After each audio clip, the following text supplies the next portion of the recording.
अच्छा पहुंच गए, बहुत शुक्रिया, बहुत शुक्रिया। जोरदार तालियों से इस्तकबाल कीजिए खूबसूरत अदाकारा दिया मिर्जा साहिबा का। बहुत शुक्रिया, बहुत शुक्रिया। तशरीफ रखिए। तो दोस्तों जाहिर है कि जैसा मैंने अर्ज किया था कि दिया मिर्जा साहिबा की जो शख्सियत के पहलू हैं आज पे आप देखेंगे, उनसे बातें करेंगे और आप ये देखिए कि रंग किस तरह बातें करते हैं। आतिका फारूकी आ गई क्या? अच्छा आतिका तशरीफ लाइए। आतिका फारूकी आज के सेशन को मॉडरेट करेंगी। आतिका जाहिर है कि जोरदार तालियां आतिका के लिए। बहुत शुक्रिया। आदाब, कैसे हैं आप लोग? दिया ये जो मैं पहन के आई हूँ उसको कहते हैं फर्शी गरारा। ये जहाँ जहाँ चलता है कुछ लगाता चलता है। तो आपके सामने दिया मिर्ज़ा है और बहुत अच्छी बातें करती है, बहुत अच्छी इंसान है। तो एक चीज़ होती है खराज अकीदत, हाँ, तो एक नए तरीके से इनको देंगे। आप सब अपने मोबाइल्स निकालिए, 2 मिनट को आपको शायद फ़ोन के कैमरास बंद करके गूगल खोलिए और लिखिए ज़रा ज़रा सॉन्ग। चलिए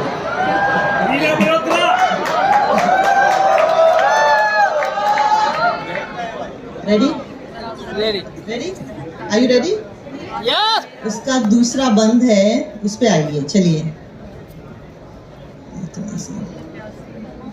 कौन सा है दूसरा बंद? तड़पाए मुझे, उसे गाएंगे।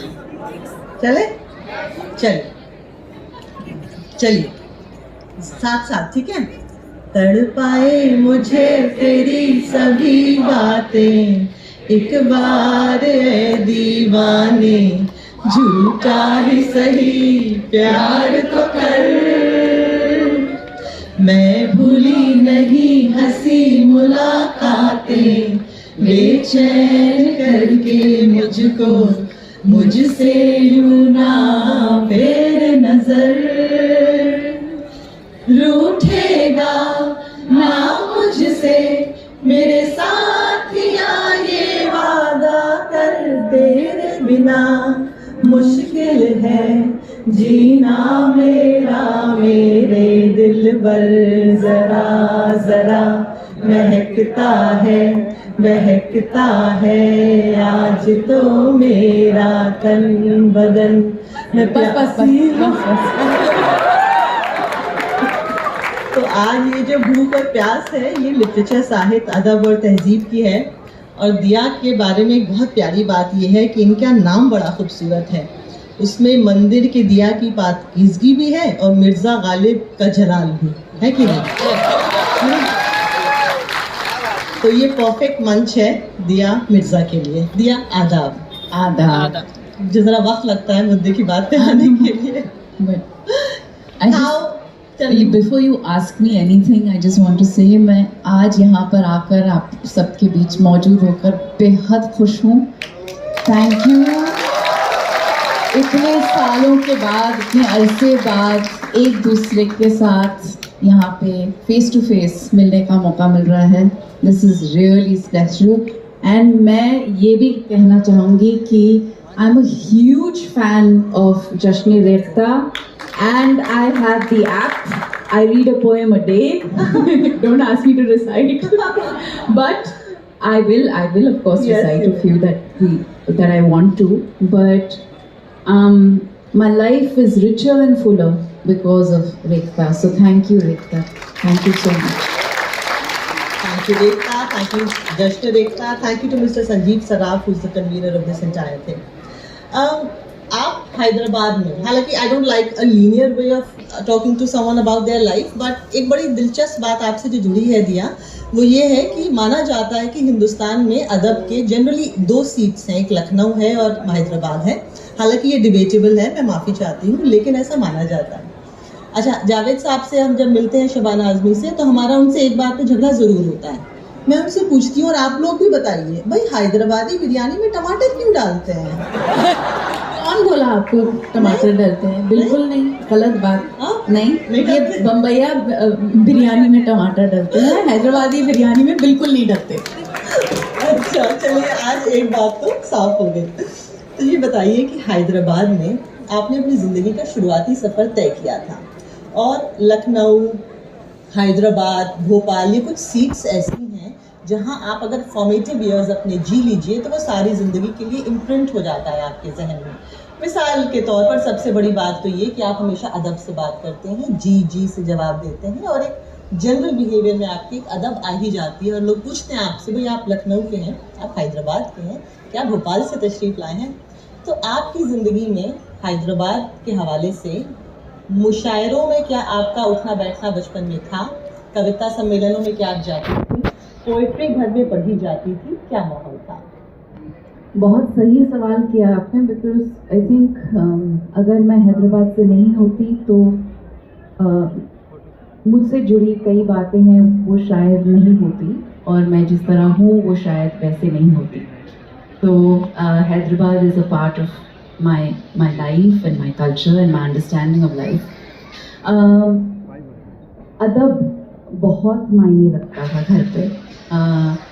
अगर बड़े कमरे में तशरीफ़ लाएं तो उठ के झुक के पेट में मुंडी डाल के आदाब करना पड़ता था। अगर कोई तोहफा मिले तो फिर से पेट में झुक के मुंडी डाल कर आदाब करना पड़ता था और हम बड़े मज़े लेकर ये करते थे, बहुत अच्छा लगता था।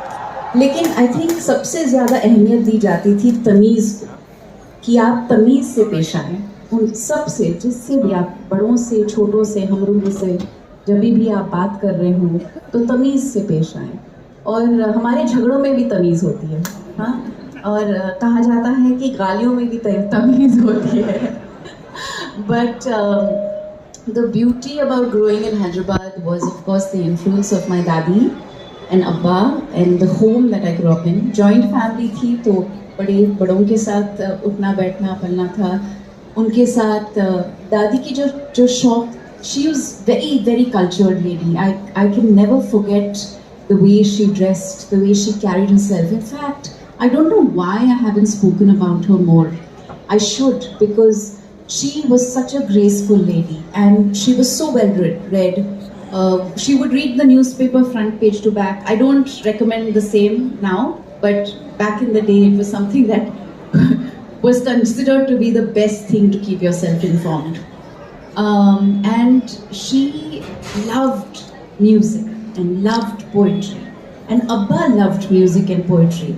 So I grew up listening to ghazals, Mehdi Hasan, Farida Khanum, of course Jagjit Singh was a very prominent feature in our lives. वो long drives पे जाते थे और गाने वो कैसेट प्लेयर पे बजते थे अब्बा की हेरल्ड में.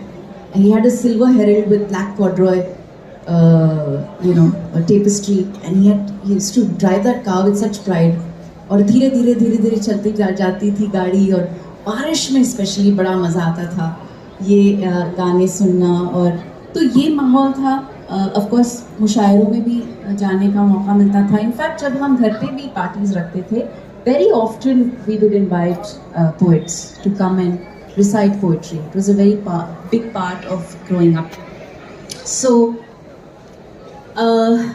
जब भी मैं कुछ भी, मतलब whenever I think about my childhood, I think this is an inextricable part of my life, the most beautiful part of my inheritance, that tehzeeb, that adab and इंसानियत. That's true. और poetry से अगर आप जुड़े हुए होते हैं, अदब और कल्चर और तहजीब से जुड़े होते हैं, तो मैंने देखा है कि आपको आपकी प्रोफेशनल लाइफ में भी इसका बहुत फ़ायदा मिलता है. लोग शायद आपसे थोड़ा ज़्यादा तहजीब से, रिस्पेक्ट से ज़्यादा पेश आते हैं और आपको थोड़ा ज़्यादा सीरियसली लेते हैं. एक इमेज बन जाती है, भाई अच्छे कल्चर से पढ़ी लिखी ख़वातीन हैं, या फिर कोई एक ऐसे साहब हैं जिनको आप हल्के में नहीं ले सकते. सो पढ़ने लिखने का हमेशा फ़ायदा होता है, ख़ास तौर से अगर आप लिटरेचर में बहुत पढ़ते हैं. आपने अभी बोला हैदराबाद की क्या ख़ास बात है. मुझे एक और किस्सा याद आ रहा है. लखनऊ में जब हम बाहर निकलते थे और कोई रिक्शे वाले से कहते थे भैया गंज चलेंगे, तो कहते थे बीबी सो रहे हैं, आधे घंटे बाद आइएगा. तो ये पुराने शहर और पुरानी तहजीबों की कुछ चीज़ें ऐसी होती हैं जो बड़ी स्वीट होती हैं. Hyderabad is one of them. तो दिया, ये जब मुशायरों में आपके जाने का सिलसिला हुआ और जब हम अपनी प्रोफेशनल लाइफ में आते हैं तो अक्सर एक डिस्कनेक्ट मिलता है. वो उस डिस्कनेक्ट को आप गलत तरीके से भी उससे अफेक्ट हो सकते हैं और उसको पॉजिटिवली भी लेवरेज कर सकते हैं। मुझे इस बात का बहुत फ़ायदा हुआ है बिकॉज मेरा प्रोफेशन ही यही है, आपका भी प्रोफेशन वही है। और जो आपका जो बात करने का लहजा है, जो डायलॉग डिलीवरी है, वो उसमें दिखता है। आपकी फिल्म थी फिजा, उसमें इतने प्यार से आप हर बात कहती हैं, वो वही कह सकता था जो उर्दू अदब का थोड़ा बहुत जानकार हो। तो आपका जो रिलेशनशिप विद पोइट्री है वो कैसा था? कई लोग क्या होते हैं, पोइट्री को इनकलाब का जरिया मानते हैं। मैंने बचपन में कैफी आजमी और अली सरदार जाफरी को पढ़ा था, तो मेरी पहली नज़म ही थोड़ी वैसी थी, सोशल इश्यूज़ पे थी। कुछ लोग पोइट्री से अपनी ज़िंदगी के रूमानी सफ़र की शुरुआत करते हैं, उनको लगता है मैं किसी अच्छे शेर से बेहतर अपनी बात दिल की कह पाऊँगा। कुछ लोगों को लाइफ की अंडरस्टैंडिंग पोइट्री से बेहतर समझ में आती है। आपका रिलेशनशिप विद पोइट्री क्या था? क्या ये आपके दुख की साथी थी, ये आपके सुख की साथी थी, या आपके सफ़र में इसने एक हाथ पकड़ के आपको आगे लेकर गई? आई थिंक पोइट्री जिंदगी के हर लम्हे का साथी होता है। You can't separate one.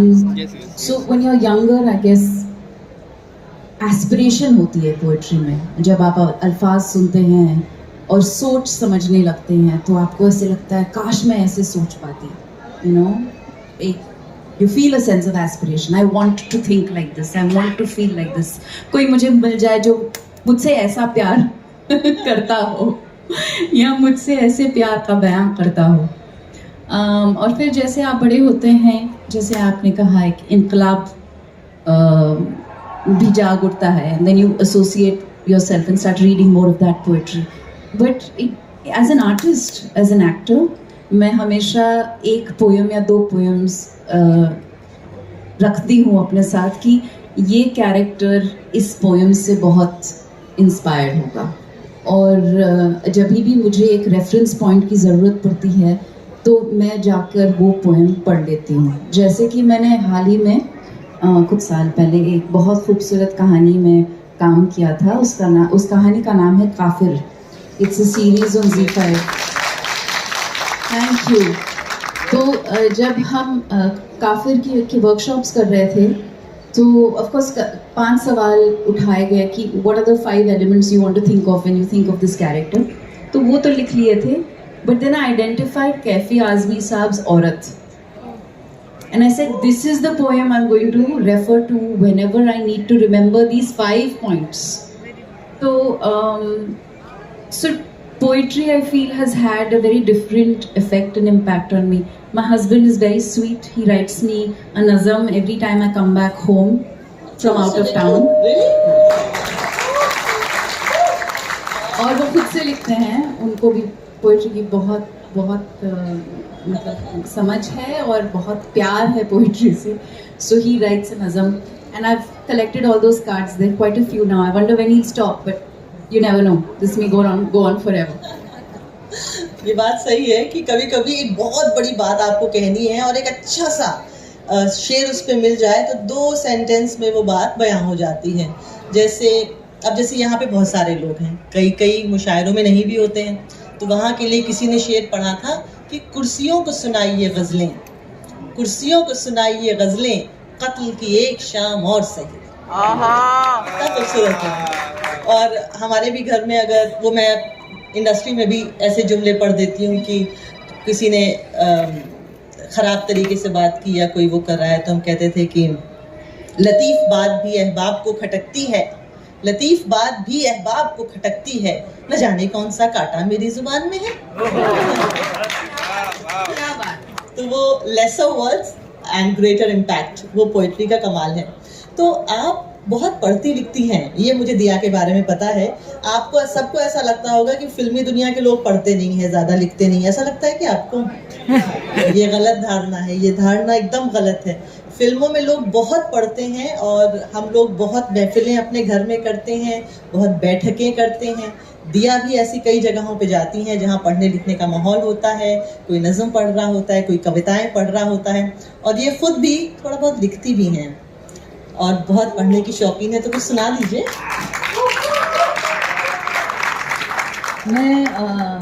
मैं लिखती थी कविता, पोएट्री इंग्लिश में, जब छोटी थी। अब नहीं लिखती। Now I right articles, very serious articles on very serious issues. So that तो मैं पढ़ के नहीं सुनाऊंगी आपको। लेकिन क्योंकि बात छिड़ी काफिर की और औरत की बात हुई, स्वानंद किरकिरे जो हमारे दोस्त हैं, उन्होंने मैंने फ़ोन किया था क्योंकि आपको याद होगा काफिर के एंड में एक पोएम आती है as a voice over. I don't know if you remember it, but yes, okay, great. And I call Swanand, ऐसे बहुत कुछ बयां करना है. It's unrequited love. प्लीज़ आप कुछ लिख दीजिए. सो ही सेड हाँ मैं लिखता हूँ, because he love the story of the script. He said मैं करता हूँ. And then he disappear. मशरूफ़ हो गए और मैं उनके पीछे पढ़ती रही, उनसे जवाब नहीं मिला. फिर मैंने थक हार के एंड में उनको, जिस दिन शूट करना था, उनको लास्ट डे और शूट चल रहा था, तो मैंने उनको फिर मैसेज डाला कि देखिए कहानी ख़त्म होने को आ रही है, हमारी शूट कंप्लीट हो रही है, प्लीज़ अगर आप कुछ लिख रहे हैं तो प्लीज़ जल्दी से लिख के भेज दीजिए. And with in 1 hour he sent this poem. पढ़ के सुनाऊं? Yes.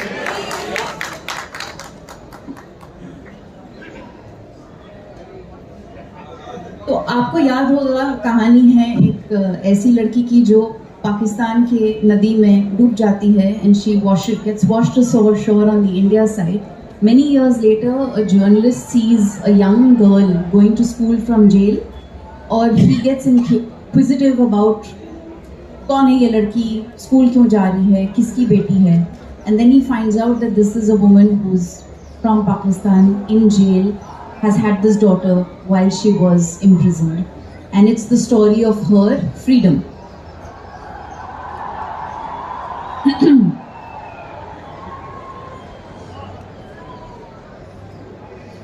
लोग लड़ते हैं मिलने की खातिर, लोग लड़ते हैं मिलने की खातिर, पर अपनी तो बिछड़ जाने की लड़ाई थी. जीत मिली हम दोनों को बस आंसू की कमाई थी.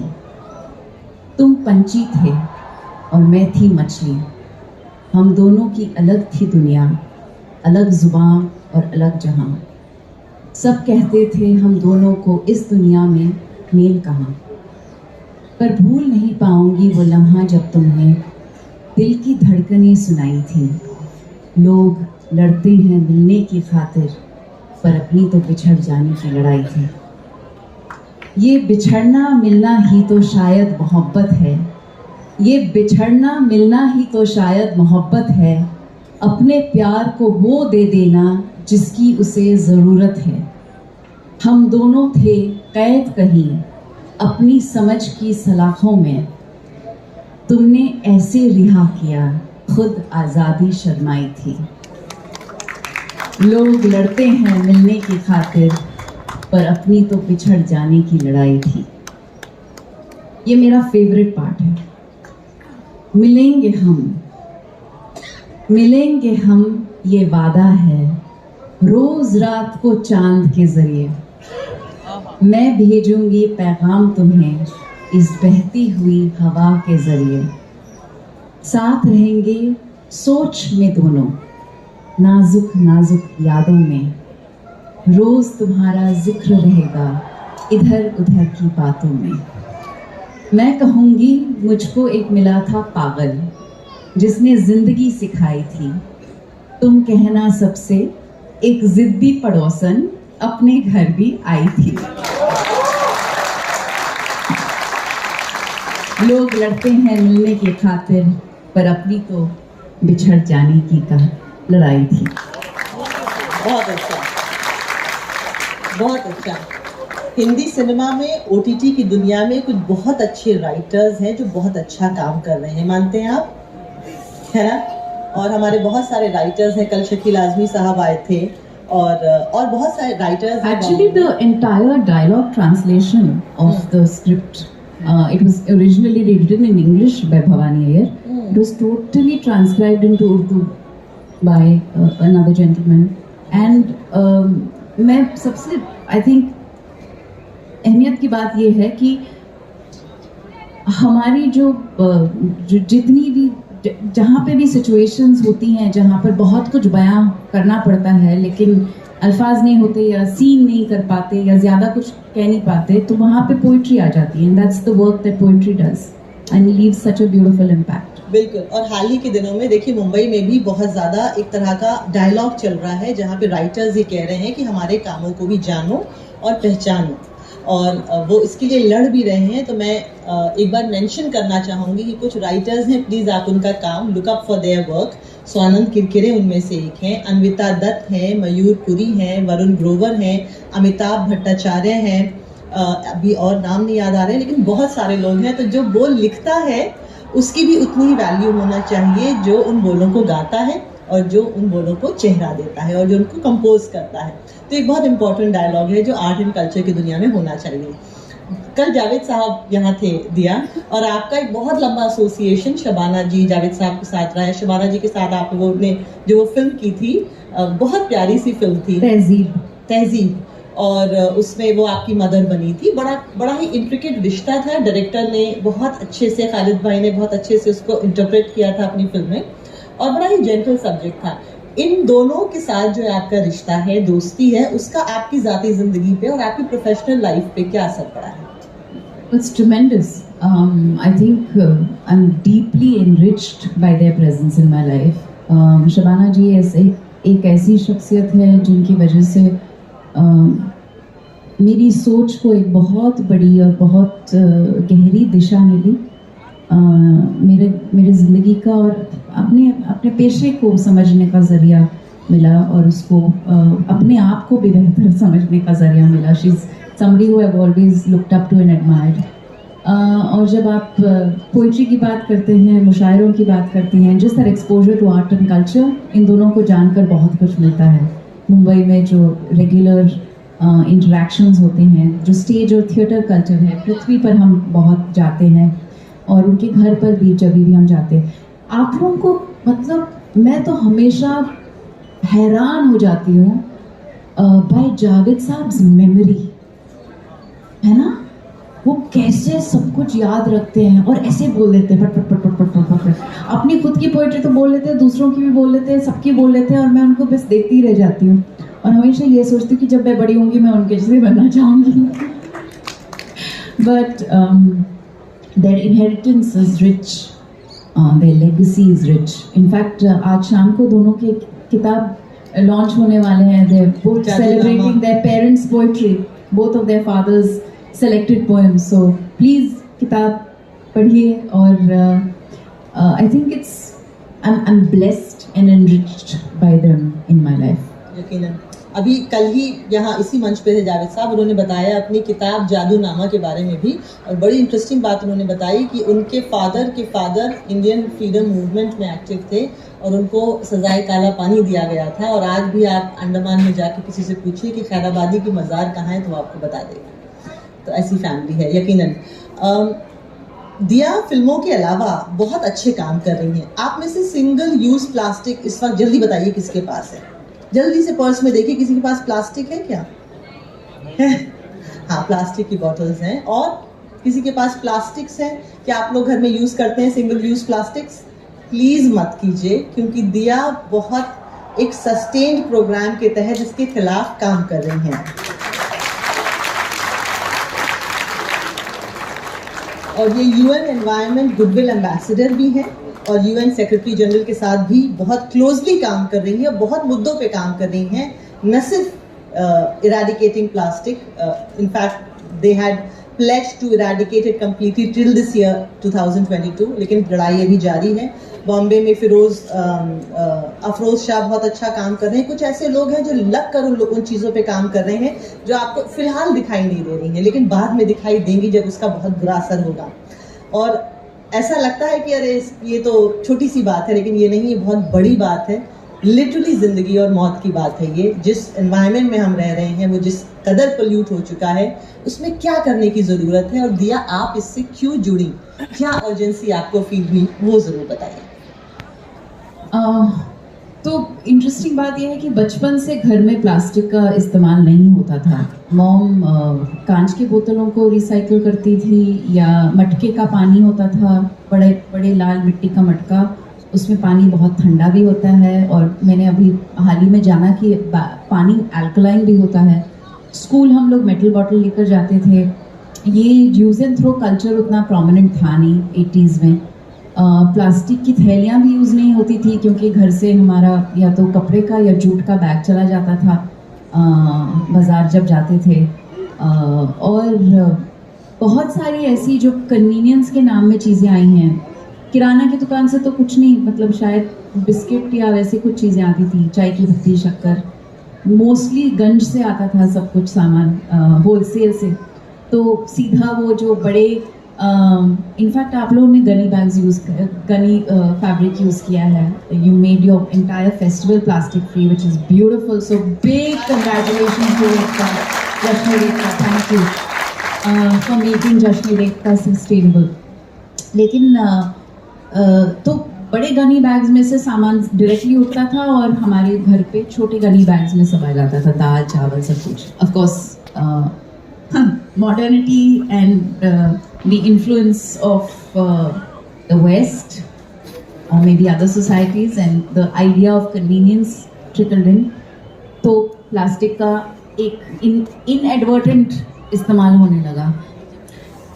मैं एक शो कर रही थी 5 साल पहले, Ganga the soul of India. Ganga के सोर्स से बिल्कुल सी तक जाना था, स्लो ट्रैवल थ्रू इंडिया।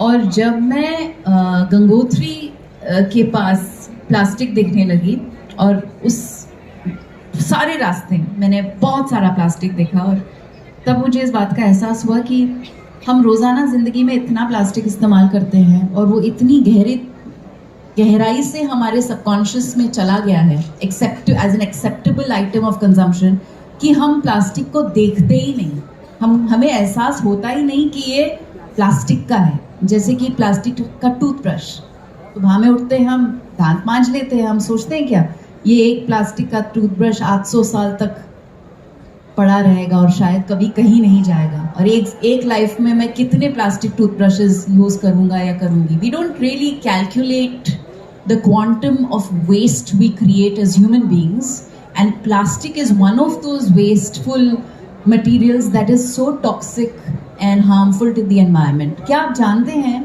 कि प्लास्टिक्स के जो मॉलिक्यूल्स हैं वो बच्चों के ब्लड स्ट्रीम में पाए गए हैं? It's been found in the breast milk of mothers. So basically the crux of the matter is that plastic doesn't go anywhere.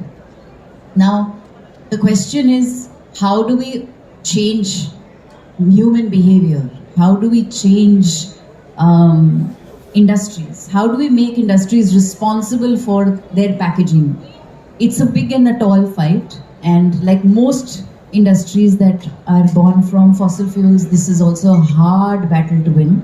But we can start with making changes at an individual level. तो मैंने plastics use करना बंद कर दिया पूरी तरह से। मैंने वो शो ख़त्म किया। The first thing I went to the UN Environment Program head and said, we have to do a campaign on plastics. And Afroz is doing great work. Like him, there are many Indians who are doing fantastic work across the country, highlighting waste and encouraging people. I think जैसे हमको दिखने लग जाए ना, तो वो खुद से वो यूज़ इस्तेमाल करना बंद नहीं तो नहीं, कम बहुत हो जाता है।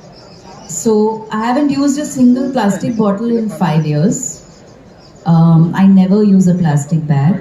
And मैंने जितनी भी चीज़ें घर पे जो मैं switch कर सकती हूँ from plastic to natural, I've made that switch. Wonderful. क्या बात है। इसको कहते हैं life with a purpose. No, you have to change yourself first before you expect anybody else to change. Yeah. एक इंग्लिश में एक कहावत है कि there are 2 very important days in your life. One, the day when you were born, and the day when you realize why. So हमें अपने purposes ढूंढने हैं। एक बहुत प्यारी बात मुझे लगी, आपके छोटे से बेटे हैं, अभी हाल ही में दुनिया में आए हैं, आपने उनका नाम बहुत अच्छा रखा है, आज़ाद। आमिर के बेटे के नाम में भी आज़ाद है। और मैंने उनसे बात बोली थी कि हमारे सब कॉन्टिनेंट में एक तो ये कि बच्चे के नाम में माँ का नाम जनरली लोग नहीं रखते हैं, रखना चाहिए। और दूसरा ये कि आज़ाद, ये जो तखल्लुस होते थे या ये जो नेम्स होते थे जैसे राम प्रसाद बिस्मिल, या कोई अपने नाम में इस तरह का नाम डालता था जिसमें एक वर्ड उसकी पर्सनालिटी या उसके रेजोल्यूशन के बारे में बताता था या उसके पर्पस के बारे में बताता था। आज़ाद रखने का मायने, वजह, लार्जर पर्पस क्या है? 2 साल पहले मैंने अपने हाथ पे ये टैटू लिखवाया था।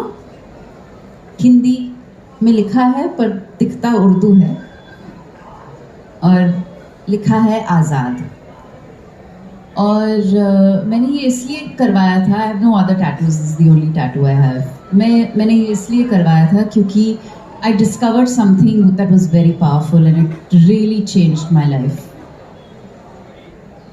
As a woman especially, I think it's so important to discover this. The ability to befriend fear. And Azadi for me is freedom from fear. मेरी उम्मीद यही है कि मेरा बच्चा खौफ से आज़ाद रहे हमेशा, क्योंकि हर बच्चा बेखौफ पैदा होता है। मैं फिर कहूँगी इस बात को, हर बच्चा बेखौफ पैदा होता है, और मेरी उम्मीद यही है कि वो जिंदगी भर बेखौफ रहे। हाँ, ideally true. It is true. Think about it as a woman. Yes. We are constantly conditioned to fear. Yeah, Everything. Fear age, fear time, yeah, fear work, fear adults. yeah, There is no space and room for love when there is fear. yeah, yeah. And because we're talking about women and fear, I don't know, एक दूर की बात है लेकिन फिर भी मैं आप तक लेकर आऊँगी। दिल्ली में जब हम लोग बॉम्बे में रहते हैं, दिल्ली में आते हैं, तो as women there is this element of fear you feel on the road in the night. And I call upon all the men of Delhi and in the world, whenever there is a woman with you on the road in a किसी सुनसान area में या किसी भीड़ भड़ाके वाले area में भी, let her know that she doesn't need to fear. That's the first thing that we need to do. दिया, बहुत सालों से आपकी खूबसूरती के बारे में बहुत बात होती आई है, and I'm not trying to be shallow here. One, it's a big gift that you've got. Of course, you were Miss India Asia Pacific, the pageant winner, and you've been one of those people who were always talked about. I guess anybody who would give you an introduction would say how beautiful you are, right? एक किसी कौन सा मैंने शेर कहीं सुना था, उसका एक बोल ये थे कि अच्छी सूरत भी बहुत बुरी चीज़ है, जिसने डाली नज़र बुरी डाली। So sometimes we don't realize how gifted we are अगर हमारी सूरत ऊपर वाले ने अच्छी दी हो, right? Because last time when I was in a conversation with Javed साहब, I asked this. I said कि हर शायर एक औरत की खूबसूरती पे लिखता है, हर गीतकार एक लड़की की खूबसूरती पे लिखता है, उसका चेहरा, उसके बाल, उसकी आंखें बड़ी, उसके होठ गुलाबी, लाल गुलाबी, चंदन सा बदन, चंचल चितवन, सोने जैसे बाल, चांदी जैसा तन, a lot about beauty. उससे कहीं ना कहीं एक सिग्नल गया है कि जो शख्स ब्यूटीफुल हो उसके लिए चीज़ें आसान हैं, और जो शख्स बहुत खूबसूरत ना हो उसके लिए चीज़ें उतनी आसान नहीं। और इसमें क्या गीतकारों का एक बहुत बड़ा हाथ है ये एक वो क्रिएट करने में कि beauty is one of the most important things. तो उन्होंने बड़ी अच्छी बात बोली, एंड ही सेड कि हमारी सोसाइटी क्योंकि सेग्रीगेटेड सोसाइटी रही है, तो लड़कों ने ज़्यादातर लड़कियों को दूर से देखा होता है। दूर से देखते हैं तो सिर्फ उनका हाँ छाया, तन, खूबसूरती देखते हैं। पास बैठेंगे तो पता लग जाएगा नहीं तो मेरे जैसी है, ये भी थोड़े बेवकूफ़ है। तो सेग्रीगेटेड सोसाइटी का एक बहुत बड़ा एक बाय प्रोडक्ट ये भी होता है कि you start looking at each other in ऑ कि कैसा होगा वो शख्स, व्हाटएवर। एंड सेकेंडली ब्यूटी को लेके हमारे कुछ मापदंड हैं। In the recent past there have been campaign about we growing up, we didn't know about body shaming, right? काला सावला बोलते हुए हमें शर्म नहीं आती थी, लोग बोलते थे, लेकिन अब नहीं बोल सकते हैं आप। I want to know from you. I have never seen you endorsing any beauty cream or any product of beauty. You have invested. I did when I was very young. You did? I would never do it now. What's your take on beauty? Let's talk about that. Honest बात है, 16 साल की थी, पैसे मिल रहे थे, कर लिया। जब अक्कल आई ठिकाने थोड़े तो बंद कर दिया, ना बोलना शुरू कर दिया, है ना। My idea of beauty is very simple. It's what my mother has always told me. Beauty is what beauty does.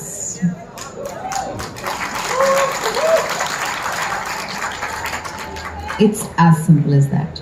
अच्छे सोचो, अच्छा काम करो, प्यार बांटो, खुश रहो, और अपना जो इंडिविजुअल परस्यूट है ऑफ ग्रोथ वो पूरी तरह से उसमें लग जाओ। I think there's nothing more attractive than an authentic voice, an authentic human being, somebody who speaks the truth, who feels the truth, who is in the pursuit of individual growth. To me, there is nothing more beautiful.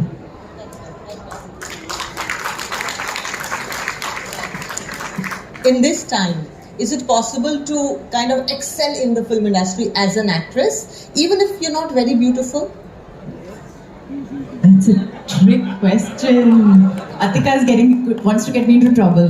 No, I'm just see. अभी जो OTT world आया है उसमें कितने नए चेहरे हमको देखने को मिले हैं। सबसे बड़ी बात ये स्टारडम कभी मिथ ब्रेक कर दिया, और बहुत हसीन चेहरे ही एक्टिंग में आ सकते हैं, ये भी मिथ ब्रेक हो गया है। And a person who has been acting for the last 15-20 years. Let's just agree that the only way we can thrive in any profession is if we continually grow. Yeah, our skills have to grow with time. And I mean, you look at Tabu को देख लीजिए,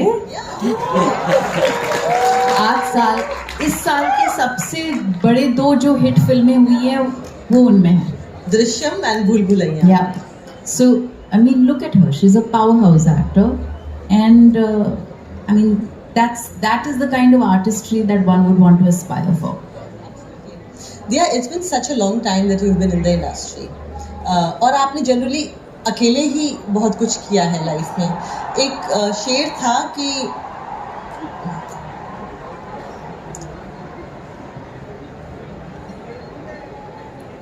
पत्थर पे कोई शेर था ना, तराश के,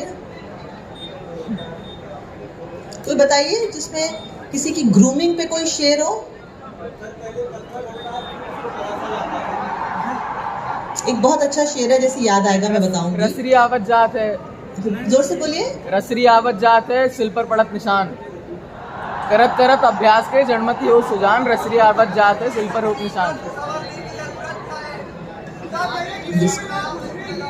अच्छा, एक बड़ा शेर याद आया मुझे, जिसको बेदार न कर पाई किसी की ठोकर, एक फनकार के हाथों से वो पत्थर जागा। नाम नहीं याद आ रहा है किसका है, बहुत प्यारा शेर था। उससे हमें ये समझ में आया कि एक गाइड की ज़रूरत होती है ज़िंदगी में। हम हैं तो सब मिट्टी के, कच्ची मिट्टी के ही बने हुए, लेकिन कुछ लोग ऐसे आते हैं जो हमें तराशते हैं ज़िंदगी में। इंसान भी हो सकते हैं, हालात भी हो सकते हैं, लेकिन अगर एक गाइड या गुरु या मेंटोर मिल जाए तो आप अपने ज़िंदगी की मंजिलों पे थोड़ा पहले पहुंच जाते हैं, वरना वक्त लगता है। आपकी लाइफ में आपके मेंटोर्स, गाइड्स, गुरु, टीम, फैमिली, एलाइज कौन है? I think my most integral guide, my guru is my mother. वो मेरे साथ ही रहती हैं, बहुत सालों से रही हैं और बहुत करीबी से जुड़ी हुई हैं मेरे हर फैसले से, हर एहसास से, हर मकसद से। And the other people I think are people who you meet at work, who you discover and a love for, and of course develop respect for.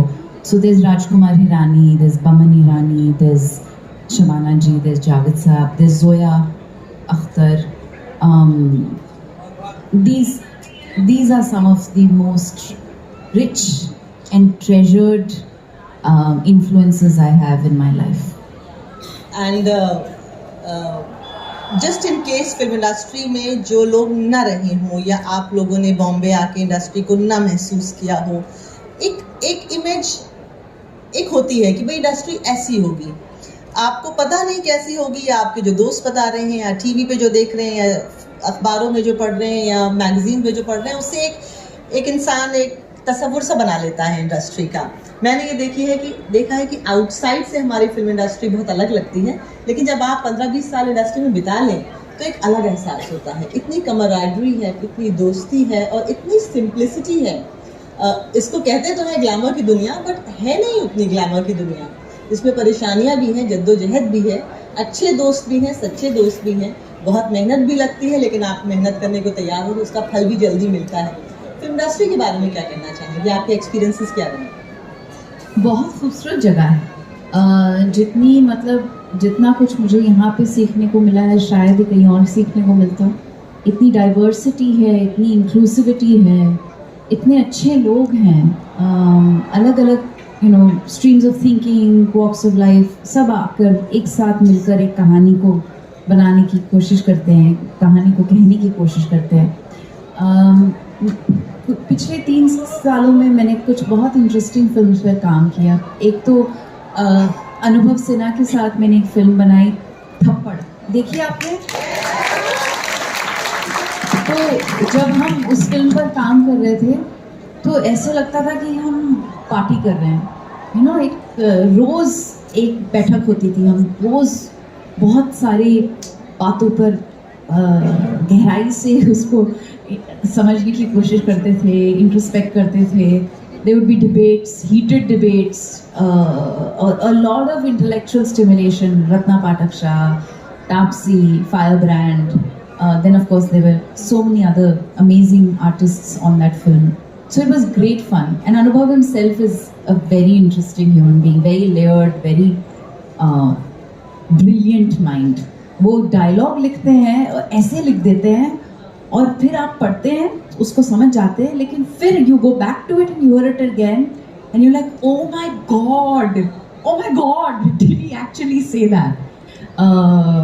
So there were so many, even now I can go back and watch Thappad. There were so many nuances that I got when I read the script. लेकिन जब आप film देखने लगते हो तो suddenly वो नज़र आने लगते हैं ना, आपकी चीज़ें तैयार हैं। तो those are those little moments. क्या करती है ये जो बड़ी गाड़ी में उसको मेरे कैरेक्टर को काम के लिए निकलते हुए देखता है, पावेल्स कैरेक्टर इसे करती क्या है ये? तो बीवी कहती है नौकरी। So there are little moments like that really enrich you, and I think that's the beauty of being in cinema. It's the stories that you choose to tell, और of course ये तो आप जानती हैं कि अगर आप कुछ अच्छा करने की कोशिश करें तो अच्छे लोगों के साथ ही काम करने का मौका मिलता है. So this year I actually shot 2 beautiful films with Anubhav again called Bheed, and another film that Taapsee Pannu has produced called Dhak Dhak. It's a story of 4 women जो दिल्ली से हैं और बाइक्स पर खारदुंगला पहुंचती हैं और क्यों जाती हैं, कैसे पहुंचती हैं, ये कहानी बहुत खूबसूरत कहानी है. इसका पोस्टर बहुत प्यारा है. Ratna Pathak Shah, you women from all different walks of life and ages, different age groups. I tried getting back to motorbiking. I used to bike when I was 15 because I grew up in a cantonment. तो वहाँ तो कुछ डर ज़्यादा नहीं होता है, लड़कियाँ कुछ भी कर सकती हैं. So I started riding very early, and it's only just before COVID I started biking again. And biking is not just वो धूम वाली दुनिया नहीं होती है बाइकिंग की, वहाँ करके चले जाएंगे और कुछ होगा नहीं, आप मर जाएंगे अगर ज़्यादा कर करेंगे. It's a discipline. There are 40 to 50 people all biking in a line with discipline, communicating with each other in non-verbal expressions. It's amazing. Try it sometime. As a discipline, not as a shop, but as a discipline. People do it. There are many groups here in Delhi and Bombay. And yeah, I was going to come to Dhak Dhak. दिया एक बड़ा प्यारा scene था थप्पड़ में. वो आपसे कहता है कि आप झूठी गवाही दे दीजिए कि मैंने ऐसा कुछ किया ही नहीं था. And I remember how powerful that scene was and how powerful your eyes you had used in the way you expressed your contempt at this line, and you said कि मैं समझ लूँगी कि तुमने ऐसा कभी कहा ही नहीं, चले जाओ यहाँ से. Just let us relive that scene. So this is something I discovered about a little over a decade ago. I started my career playing the lead in films of course everybody remembers Rehna Hai Tere Dil Mein, they love the music, and I'm very grateful for Reena Malhotra. But subsequently मेरी फिल्में चल नहीं रही थी, तो I started doing character parts in big films like Lage Raho Munna Bhai, Parinita, etc. Until I started really finding my groove and getting back what I wanted to claim, the space that was my own. और जब मैं ये फिल्मों में काम करती थी तो मुझे बहुत जल्दी इस बात का एहसास हो गया कि मुझे बहुत कम वक्त में अपना कोई इम्पैक्ट क्रिएट करना पड़ेगा. और थैंकफुली तकदीर की बात है that the way those characters were written and the scenes of the nuances of the scenes gave me that opportunity, so that helped a lot. And I think that was very true for the character in Thappad as well, because ये एक बहुत छोटा scene था in the workings of the film, but इस scene में इतनी गहराई थी because it was such a, what makes the moment powerful is the truth in it. कि the thought कि मेरी शादी एक बहुत खूबसूरत आदमी से हुई थी जिसने मुझसे कभी झूठ नहीं बोला, मुझे सर आंखों पर रखा, मुझे बहुत इज्जत दी और मुझसे बहुत प्यार किया, और आज वो आदमी इस दुनिया में नहीं है. आप मेरे सामने बैठकर मुझे इस बात को कहने के लिए कह रहे हैं जो मैं कह ही नहीं सकती. It's something that's beyond me. So I think the idea really, or the truth, comes across when you believe in the reality of the character and you are convinced yourself that that is your truth, and it's only then that you can convey it. But what also matters, Atika, is to do characters that you connect with mentally and emotionally. I think वो बहुत important है, और finally 40 साल की उम्र में मुझे ऐसे रोल्स मिल रहे हैं. So I'm very grateful. अगर मैं 24 साल के दिया से आप कहते कि आपका सबसे अच्छा काम आपको 40 साल की उम्र में मिलता, तो मैं आपको बिल्कुल बिलीव नहीं करती. लेकिन ये हकीकत है, क्योंकि ageism is very prevalent not only in the Hindi film industry, it's prevalent in society. आपकी उम्र थोड़ी बढ़ जाती है, लोग क्या कहने लगते हैं? आंटी. आंटी में क्या बुराई है? So I think that is something that we're all working to change, and hopefully we will change that as women. Yeah. Do you think 40s के बाद somebody should be called an uncle or an auntie? Really? Age is a number. No, right? That's all. Yeah, of course. Yeah. I don't mind being called. See, I was being called auntie at 13. Yeah, because I had nieces and nephews. You know, ये वो दुनिया है. Richard gear अभी पापा बने. He is in his 70s. George I'm Clooney. sorry, but men are allowed everything. Men are allowed Excuse me. everything. And you're taking men. I mean, you're saying men are. Yes, we know this. What has to change Yeah. is the way we treat women. Yeah. What do you think of older women and a younger man getting married? Yes or no? Yes. लड़के भी बोले yes or no? हाँ, ये तो हमारी society अच्छी तरफ जा रही है. Very good. रोशन ख्याली. मुझे कहा जाता था कि एक जमाने में कहते थे कि if a marriage has to work, there should be at least 14 years age gap between a man and a woman. And I was like, what? Really? Who said that? That's like a parent-child relationship. Yeah. Do you believe there should be no gap between husband and wife, or there should be a lot of gap? No gap. Let's hear the men. No gap. No gap. Lot of gap. I think the only place there should be no gap is in the way they think and feel for each other. Age should not matter. एक बार मैंने सायदा जी से बोला कि यूसुफ साहब आपके husband हैं, और आपको देख के हर कोई ये कहता है कि देखो शादियों में इतना एज गैप होता है तो अच्छा होता है, देखो कितनी अच्छी चलती हैं शादियाँ, और सायरा बानो जैसी बीवी हो तो मज़ा आ जाए. तो बोले अरे बीबी, सायरा बानो जैसी बीवी मिले इससे पहले दिलीप कुमार बनना पड़ता है. तो खुद ही को कर बुलंद इतना. अच्छा, दिया, you are you turned a producer a couple of years ago. When I was 26. Really? 26? Wow. What was your experience and why did you turn a producer? And then what happened? What were your challenges and your journey? I turned a producer at 26 because I really wanted to tell a story.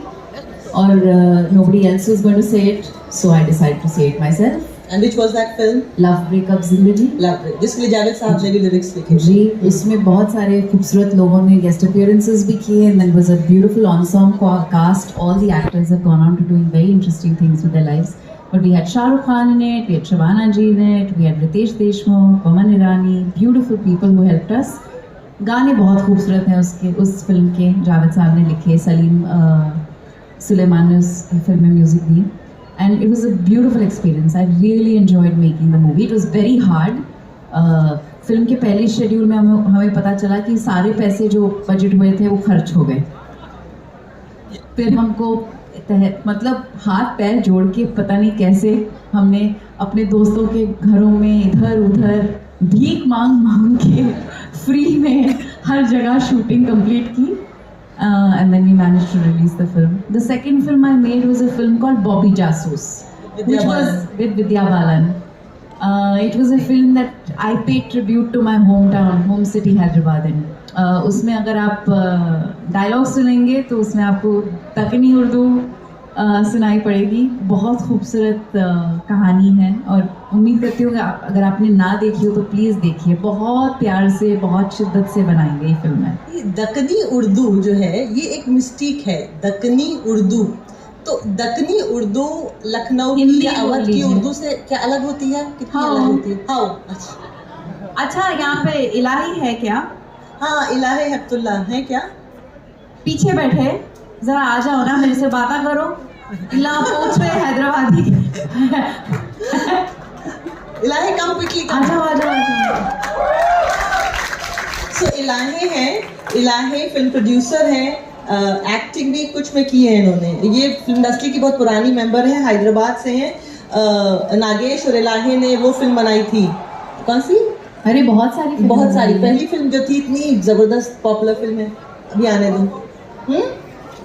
Iqbal is one of them. Many films they made. Door is one of them. The first. No, she's trying to remember the first one. Yeah, the first one.